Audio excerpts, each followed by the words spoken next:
Hi అండి, అందరికీ ఎలా ఉన్నారు? నేనైతే సాంబార్ పెట్టి వంకాయ ఫ్రై చేశానండి.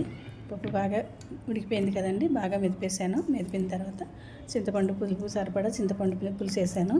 దీంట్లో నేను ఇంట్లో ఏమేమి ఉన్నాయంటే ఉల్లిపాయలు, పచ్చిమిరపకాయలు, క్యారెట్, బెండకాయ ఇంట్లో ఉన్న మట్టికి వేసానండి. ఇంకా చాలా ఉండొచ్చు, వంకాయ, ఇంకా గుమ్మడికాయ అన్నీ వేసుకుంటాం కదండి సాంబార్ అంటే.